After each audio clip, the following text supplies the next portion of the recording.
मेरी बहन बच्चा जन्म देते ही मर गई। यूं मेरी शादी बहनोई से करवा दी, मगर बहनोई बहुत नेक था। वो मेरी तरफ आंख भी उठाकर ना देखता। खुद फर्श पर सोता और मुझे नरम बिस्तर पर सोने देता, जिस पर लेटते ही मुझे नींद आ जाती। मगर सुबह उठती तो जिस्म पर गंध लगा होता। एक रात नाटक करके लेटी तो जान निकल गई।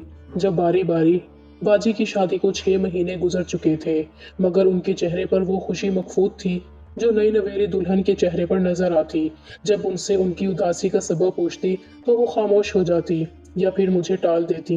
मेरे नज़दीक तो बाजी को खुश होना चाहिए था, क्योंकि उन्हें ससुराल जैसे मसाइल का सामना नहीं करना पड़ा और ना ही उनका माहौल तब्दील हुआ था, बल्कि वो नीचे वाले पोर्शन से शिफ्ट होकर ऊपर वाले पोर्शन में चची के घर में शिफ्ट हो गई थी। अहमद भाई मेरे चचा जात थे। उनके अब्बू का इंतकाल हो गया था। मेरे अब्बू ने ही उन्हें पाला पोसा और पढ़ाया लिखाया था। बचपन से ही हम सब लोग एक ही घर में रह रहे थे। दादी ने उनका रिश्ता मेरी बाजी के साथ छोटी उम्र में ही तय कर दिया था। वो दोनों ही इस रिश्ते से बाखबर थे। चची और अम्मी को भी इस रिश्ते पर कोई एतराज नहीं था। यूं भी उन दोनों की आपस में बहुत बनती थी और वो तो खुश थी कि उनका रिश्ता पहले से ज्यादा मजबूत और गहरा हो जाएगा। और बाजी को भी इस रिश्ते पर कोई एतराज नहीं था। वो तो बहुत खुश थी। उन्हें मैं जब अहमद भाई का नाम लेकर छेड़ती तो वो मुस्कुरा दिया करती। अहमद भाई ने बीए तक तालीम हासिल की थी। वो एक स्कूल में क्लर्क की नौकरी करने लगे थे। चची इस बात पर खुश थी कि उनकी सरकारी नौकरी थी। अहमद भाई बहुत सादतमंद थे। वो चची की हर बात मानते और मेरी बाजी भी ऐसे ही मिजाज की थी। उन दोनों की आदत और मिजाज एक ही जैसा था। सभी कहते कि वो दोनों एक ही दूसरे के लिए बने हैं, मगर ना जाने क्यों मुझे ऐसा लगता कि जैसे अहमद भाई इस रिश्ते से खुश नहीं हैं। कभी मैंने उन्हें बाजी को देखकर मुस्कुराते हुए नहीं देखा था और ना ही उनकी निगाहों में बाजी के लिए वो मोहब्बत नजर आती जो बाजी की आंखों में उन्हें देखकर लपकती थी। और फिर जब उनकी सादगी के साथ शादी हो गई तो उसके बाद अहमद भाई पहले से भी ज्यादा संजीदा हो गए। और फिर आहिस्ता आहिस्ता ये संजीदगी बाजी की फितरत में भी आ गई थी। उन्हें तो खुश होना चाहिए था कि उन्हें मनपसंद शोहर का साथ मिल गया था। और चची ने तो उन पर घर की कोई भी जिम्मेदारी नहीं डाली थी। चची ज्यादातर काम खुद ही करती थी। और फिर शादी के 2 महीने बाद ही उन्हें माँ बनने की खुशखबरी मिल गई। ये खबर सुनकर वो पहले से मुतमईन नजर आने लगी, मगर ना जाने क्या वजह थी कि उन्हें देखकर मुझे उलझन का एहसास होता। उनकी आंखें किसी गैर मरई नुक्ते पर मरकूज रहती। वो अपने जज्बात को मेरे साथ भी बांटने की कोशिश नहीं करती। मैंने कई बार उनसे खामोशी का सबब पूछा, मगर हर बार वो मुझे टाल गई थी। उन्हें बचपन से ही डायरी लिखने की आदत थी। हर किस्म की शेर व शायरी, दिल की बातें वो डायरी में रकम कर दिया करती। वो अभी भी अपने जज्बात को डायरी पर लिखने की ही आदी थी। उसे बड़ी हिफाजत से लॉकर में रखती थी, जैसे किसी कीमती खजाने की हिफाजत कर रही हों। ये डायरी वो अहमद भाई के सामने नहीं लिखती थी और ना ही कभी उनके सामने इस डायरी को जाहिर किया। जब कभी मैंने उनकी वजह पूछी तो वो कहने लगी कि बहुत सी बातें हैं जिन्हें अपने शोहर से भी पर्दा किया जाता है। अपने शोहर को भी वो बातें नहीं बताई जा सकती। और उनकी बात सुनकर मैं हैरत से सोचने पर मजबूर हो गई कि वो कौन सी बात है जो शोहर से छुपाई जा सकती है। जो जो वक्त बीतता जा रहा था, बाजी की बेचैनी में इजाफा हो रहा था। और जब मैंने उनकी बेचैनी की वजह पूछी तो वो कहती कि मेरे दिल में अनजाना सा डर बैठ गया। ना जाने क्यों मुझे ऐसा लगता है जैसे मेरे पास जिंदगी के थोड़े ही दिन बचे हैं, जैसे मैं ज्यादा दिन जी नहीं पाऊंगी। मैं अपने बच्चे की सूरत तक नहीं देख पाऊंगी। उनकी ऐसी बातें सुनकर मैं गुस्से से उन्हें डांट देती। उन्हें कहती कि आप अच्छा सोचा करें, ऐसी बातें नहीं सोचते। मगर मेरे मना करने और समझाने के बावजूद वो ऐसी बातें करती। उन्हीं दिनों मेरा रिश्ता फूफू के बेटे के साथ हो गया। अब्दुल्ला भाई की 1 साल पहले उनकी पसंद से शादी हुई थी, मगर ना जाने क्या हुआ था कि 2 दिन के बाद ही उन्होंने अपनी बीवी को तलाक दे दी थी। और आज तक उन्होंने इसकी वजह किसी को नहीं बताई थी। बस इतना कहा था कि मेरी बीवी ने मेरी माँ पर चोरी का इल्ज़ाम लगाया है। मुझे इस रिश्ते पर कोई एतराज़ नहीं था। अम्मी भी खुश थी कि एक बेटी को ब्याहते ही वो दूसरी बेटी के फर्ज से भी सुबकदोश होने वाली थी। अम्मी अबू मुतमईन थे कि हम दोनों बहनें अपनों में शादी करके जा रही थीं। मुझे भी अपने होने वाले शौहर अब्दुल्ला से किसी किस्म का कोई इख्तलाफ नहीं था। हमारी शादी की तारीख 3 महीने बाद की रखी गई। फूफू अक्सर बीमार रहती, उनसे घर के काम काज और जिम्मेदारियां निभाई नहीं जाती। अब जब से अब्दुल्ला अपना बिजनेस करने लगा था और पहली बीवी को भुलाना चाहता था, इस वजह से फूफू पहली फुर्सत में ही मुझे ब्याह करके घर ले जाना चाहती थी, मगर बाजी की वजह से वो सब लोग इस इंतजार में थे कि बाजी खैरियत से फारिग हो जाए तो मेरी शादी की तारीख रखें। मगर खुदा की करनी ऐसी कि बाजी की तबीयत बहुत बिगड़ गई। उन्हें एक अस्पताल से दूसरे अस्पताल में ले जाया गया, उनका महंगे से महंगा इलाज करवाया, मगर बच्चे की पैदाइश के दौरान उनमें से कुछ ऐसी पेचीदगी हो गई थी जिसकी वजह से वो ठीक नहीं हो सकी और उनका इंतकाल हो गया। बाजी की मौत तो खानदानों के लिए बड़ा सदमा थी। अम्मी अब्बू को तो बार बार गश्त जा रहे थे और अहमद भाई को तो चुप लग गई थी, जबकि चच्ची का रो रो कर बुरा हाल था। सबसे ज्यादा तरस तो मुझे उस छोटी बच्ची पर आ रहा था जो पैदा होते ही माँ के लम्स से महरूम हो गई थी और बाप की मोहब्बत और शफकत से भी ना आशना थी। अहमद भाई हर वक्त गुमसुम रहते, ना किसी से बात करते, ना हंसते बोलते, ना जाने हर वक्त खलाओं में क्या घूरते रहते। चची उन्हें देखकर कुड़ती रहती। उन दिनों मेरी भांजी ज़ैनब नीचे वाले पोर्शन में मेरी और अम्मी के साथ ही रह रही थी। चची घर के काम करती, बेटे की दिलजोई करती या उस छोटी बच्ची को संभालती। उनके लिए तो ये दिन कयामत के थे। जवान जहान बेटे को जवानी में ही ऐसा रोग लग गया था जो अपनी महबूब बीवी से जुदा हो गया था। बिलाशुबा ये गम मर्द के लिए बड़ा गम होता है जो अपनी बीवी से मोहब्बत करता हो, उसके बगैर जीने का तस्वुर भी नहीं कर सकता हो। ऐसे मर्द को बीवी से दूर रहना पड़ जाए तो उसके लिए ये दुख झेलना मौत के बराबर होता है। अहमद भाई ने तो एक बार भी बेटी की शक्ल नहीं देखी थी और फिर एक दिन जब ज़ैनब 1 महीने की हो गई, उस दिन अहमद भाई हमारे पोर्शन में आए और आते ही उन्होंने मुझसे ज़ैनब के बारे में पूछा। जहाँ पर उनकी बात सुनकर मुझे हैरानगी हुई, वहीं पर अम्मी भी उनके मुंह की तरफ देखने लगी। अहमद भाई कहने लगे कि वो मेरी बेटी है, मैं उससे कब तक गाफिल रह सकता हूँ। ये सच है कि मैं देर तक सदमे के जेरे असर रहा, मुझे कुछ भी अच्छा नहीं लगता था। इसी वजह से मैं अपनी बेटी से भी गाफिल हो गया था, मगर मैं कब तक अपनी बेटी से दूर रह सकता हूँ। वो मेरी औलाद है, मेरा खून है। वो माँ की ममता से तो महरूम हो गई है, मगर मैं उसे बाप की शफकत से महरूम नहीं करना चाहता। तब मैंने फिर खामोशी से ज़ैनब को उनकी गोद में ला दिया तो उन्होंने ज़ैनब को खुद में भींच लिया और फिर फूट फूट कर रो पड़े।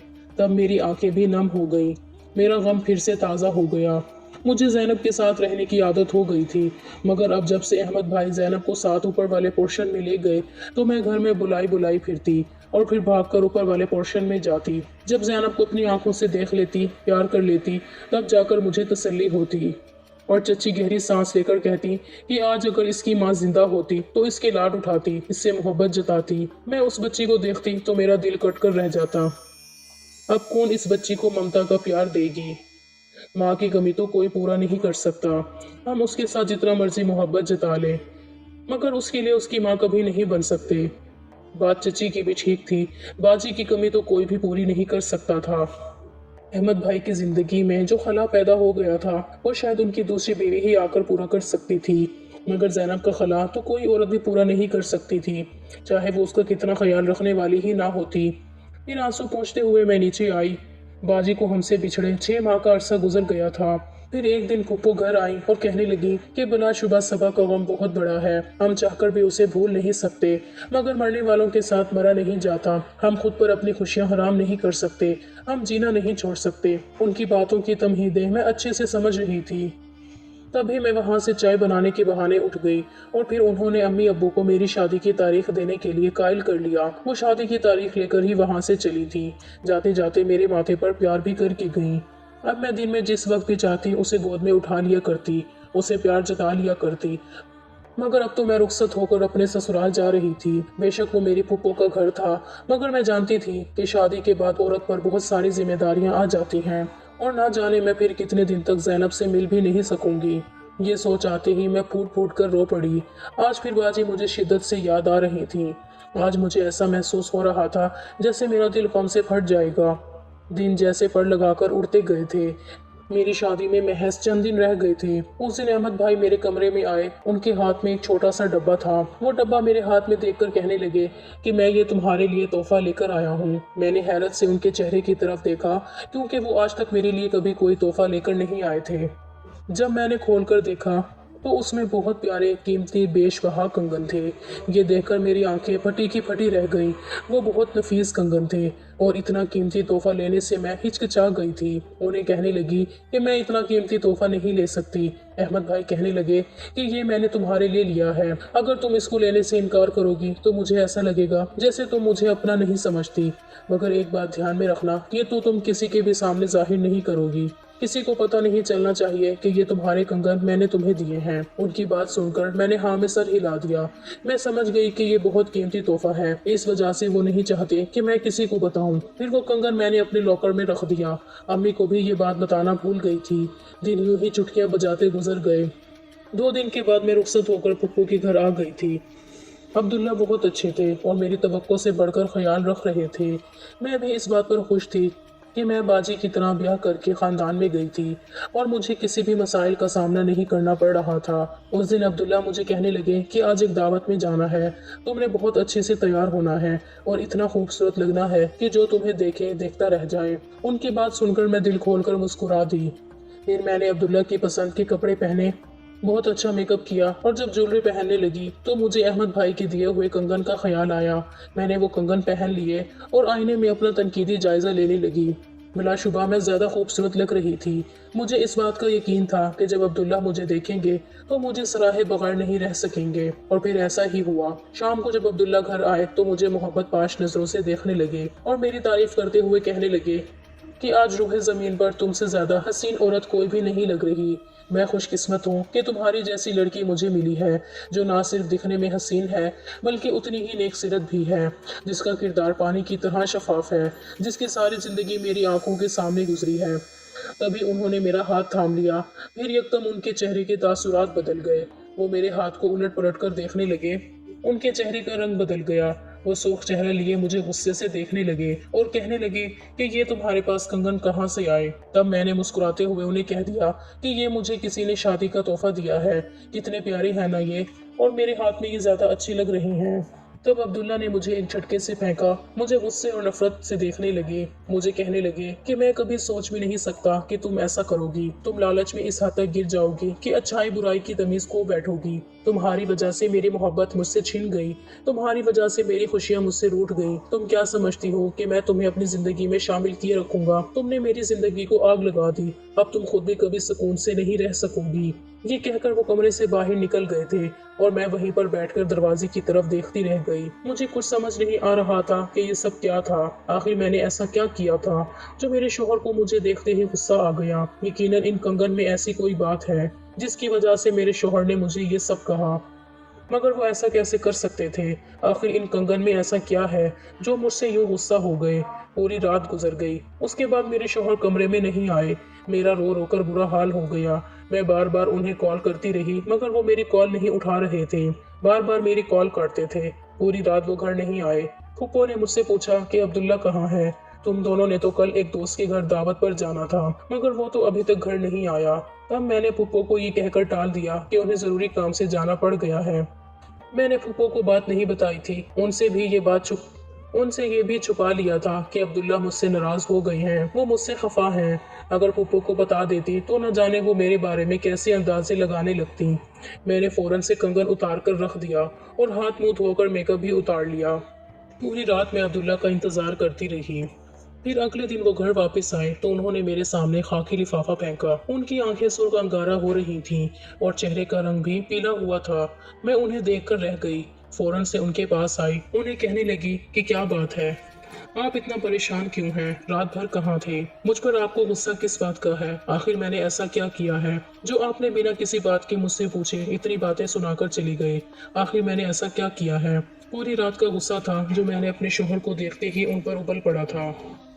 तब अब्दुल्ला कहने लगे कि तुम्हारी सारी बातों का जवाब इस लिफाफे में है, खोल कर देख लो, तुम्हें जवाब मिल जाएगा। मैंने हैरान परेशान होकर जब वो लिफाफा खोला तो मेरे हाथ कांप के रह गए थे।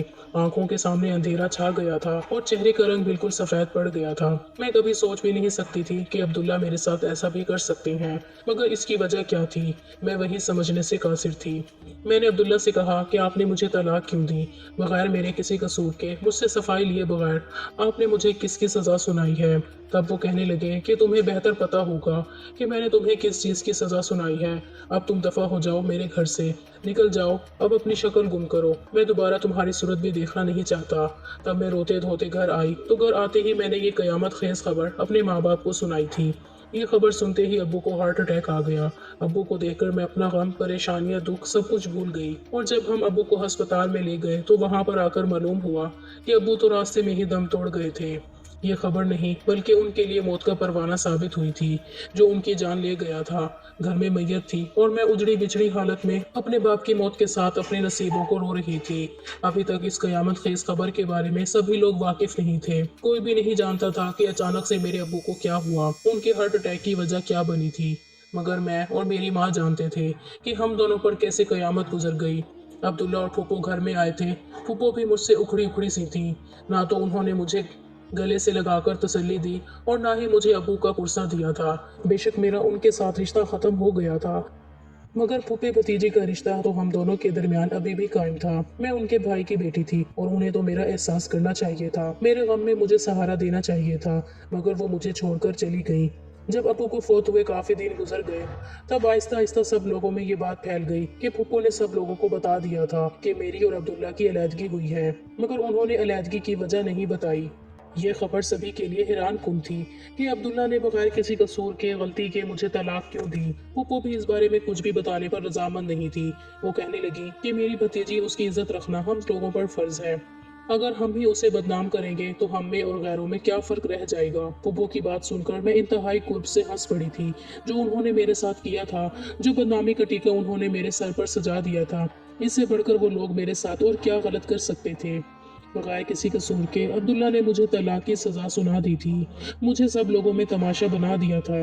अब सब लोग मुझे मशकूक नजरों से देखने लगे। गर्ज सब लोगों की नज़र में मैं बुरे किरदार की औरत बन गई थी, जिसमें बहुत सारे ऐब थे, जिसकी वजह से शोहर मुझे बर्दाश्त नहीं कर सका और मुझे अपनी ज़िंदगी से निकाल दिया। अब्दुल्ला के इस फैसले ने मुझे कहीं का नहीं छोड़ा, बल्कि मैं तो अपने आप से नजरें मिलाने के काबिल नहीं रही थी। खानदान के तमाम लोग हमदर्दी की आड़ में तरह तरह की बातें करते। ऐसे में चच्ची और अहमद भाई थे, जिन्होंने मुझे हौसला दिया था, मुझे सहारा दिया, मुझे जीने की नई उम्मीद दी थी। जब मेरी इद्दत मुकम्मल हो गई तो चच्ची अम्मी के पास अहमद के लिए सवाल लेकर आ गई। अम्मी को कहने लगी कि जवान बच्ची है, सारी जिंदगी तन्हा नहीं गुजार सकती। आज नहीं तो कल तुमने इसकी शादी तो करनी है। मेरा बेटा तुम्हारे लिए घर का देखा बाला बच्चा है, ऊपर से तुम्हारी नवासी को भी माँ की जरूरत है। ऐसे में अगर मरियम इसी घर की दुल्हन बनकर आ जाए तो तुम्हारी परेशानी खत्म हो जाएगी और मैं भी सुकून में आ जाऊंगी, क्योंकि मेरी पोती अपनी खाला की गोद में परवान चढ़ेगी और अहमद की भी यही मर्जी है। तब मैं अम्मी और चची के पास आकर रो पड़ी। उन्हें कहने लगी कि मैं भी मजीद कांटों पर नहीं चल सकती। मैं नहीं जानती कि अब्दुल्ला ने मुझे इतनी संगीन सजा क्यों सुनाई है। मैंने आखिर ऐसा क्या किया था जिसकी बिना पर उसने मुझे तलाक दे दी, बिना मेरे कसूर के, बिना मेरी गलती के। मुझे सबकी नज़रों में मशकूक बना दिया। अब मुझे ना इस लताफत का एहसास होता है और ना ही मेरे दिल में कोई जज्बात हैं। अब मैं दोबारा इन कठिन रास्तों पर नहीं चल सकती और ना ही मैं अपने आप को दोबारा किसी के सामने पेश कर सकती हूँ। मेरे लिए ये सब बहुत मुश्किल है। चची और अम्मी ने मुझे मनाने की बहुत कोशिश की, मगर मेरी हाँ ना में नहीं बदली। ऐसे में कितने सारे दिन गुजर गए थे। उसके बाद से मेरा अहमद भाई से कोई सामना नहीं हुआ था, जबकि जैनब ज्यादातर मेरे पास ही रहती। उस दिन जैनब की तबीयत बहुत खराब थी। चची उसे लेकर मेरे पास आ गई और कहने लगी कि इसे दवा खिला दो, तुम्हारे अलावा तो ये किसी के हाथ की दवा भी नहीं खाती। कितने दिन से इसे बुखार हो रहा है, इतनी कमजोर हो गई है। तब मैंने जैनब को खुद में भींच लिया। तब मुझे एहसास हुआ कि इस छोटी सी बच्ची को माँ की कितनी जरूरत है। माँ के बगैर तो इस बच्ची की जिंदगी गुजरना बहुत ही मुश्किल है। उस दिन अम्मी और चची बाजार गई हुई थी। उस दिन अहमद घर आए तो मुझे आते हुए कहने लगे कि मुझे सख्त भूख लगी हुई है। अम्मी घर पर नहीं है, अगर जहमत ना हो तो मुझे रोटी बना दो। उन्हें मैंने किचन में ही बिठा लिया था। उन्हें खाना देने के बाद जब मैं किचन से जाने लगी तो अहमद भाई ने मुझे रोक लिया। मुझे कहने लगे कि मैं तुमसे कुछ बात करना चाहता हूँ, मगर समझ नहीं आता कि कैसे बात करूँ, कहाँ से शुरू करूँ। उनकी ये बात सुनकर मैं उलझ गई। उन्हें कहने लगी कि जो भी बात है आप मुझे साफ साफ बता दें। वो कहने लगे कि अम्मी ने चच्ची से मेरे और तुम्हारी शादी की बात की थी, मगर तुमने इस रिश्ते से इनकार कर दिया। क्या मैं पूछ सकता हूँ कि तुमने इनकार क्यों किया? क्या मुझ में कोई खामी है, क्या कमी है जिसकी वजह से तुम मुझे नापसंद करती हो? उनकी बात सुनकर मैं हैरान रह गई। मैं कभी उनसे इस बात की उम्मीद नहीं कर रही थी। तब भी मैंने उन्हें कह दिया कि जो कुछ भी मेरे साथ गुजर चुका है, मैं दोबारा से वो सब कुछ दोहराना नहीं चाहती। वो मुझे कहने लगे कि जरूरी नहीं कि अगर तुम्हें शादी करके तक तजुर्बा हासिल हुआ है तो दोबारा भी ऐसा हो। मैं अब्दुल्ला की तरह बिल्कुल नहीं हूँ और ना ही मैं कभी तुम पर बेबुनियाद इल्जाम लगाऊंगा और ना ही तुम्हें कभी गलत कहूंगा, क्योंकि तुम्हारी सारी जिंदगी मेरी आंखों के सामने गुजरी है। मैं जानता हूँ कि तुम कैसे